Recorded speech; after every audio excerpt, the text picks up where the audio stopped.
Alright guys, here we go again. Let's just pretend for time's sake I got my boot tightened up. Clamps on the inside. Once the inside clamps are done, slide it forward till it hits its notch, and then use the clamp that came with it. It's real easy to get on and off. And be sure to put it in a place where you can easily find it, or you'll wind up searching your whole driveway for a damn clamp. Which looks like that's the case for me. Okay, so 33.5 turns. Here's my outer. This is supposed to be a brand new one. Remember, mine's in the car. I'll get it. 33.5 turns. After you put your locking nut on first, remember, locking nut goes on first. Back in all the way, 33.5 turns. Then lock your locking nut up against this guy really tight, as hard as you can get that thing. You don't want that jumping around.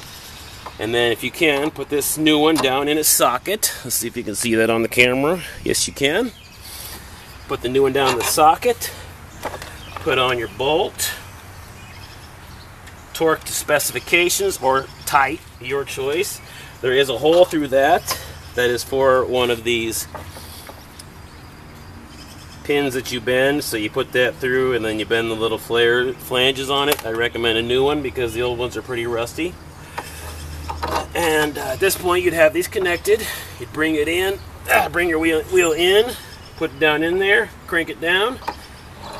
Basically, that would be job done. Take it to the store, get your wheels aligned, and hopefully everything works good.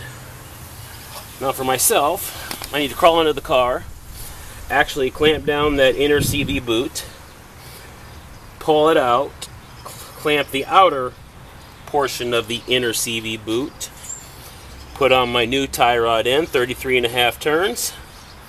Once that's complete, I will attach it to the hub here. Attach it with the bolt that was on the car. I'll use the bolt here that was on the car. I'll tighten that up as tight as as snug and tight as I feel fit. It did come with a dirt shield. It seems like it only goes on one way, that way. Okay? So I will be putting that back on as well. Once you got this on, make sure you're snug. You got a clamp on either side of the boot. Your little drain port at the bottom, do whatever you want with it. In my case, I'm using a wire tie. You can do whatever you want. The factory has something that appears to be like a fuel line clamp or something of that sort. It's a very confined space. I'm not going to screw with it because it doesn't have fluid in it. It looks just like an air vent. So, I hope this helps out, guys. I was pretty disappointed I couldn't find shit for videos online, so hope this helps. Again, the old one, real quick. The OEM one. No notches on the back side to use these rental tools that you'll get it.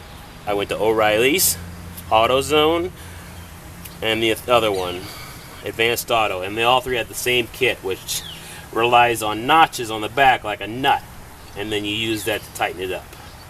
The original one did not have it in my case. It was smooth. In order for me to find that out, I had to cut the ties on the boot, pull the boot off, and take a look, and then go find the tool, which I bought on Amazon. It's a Leslie tool, something or other. Here it is. It comes with the 3 screws on it that grab a hold of it, and then you just back that baby out.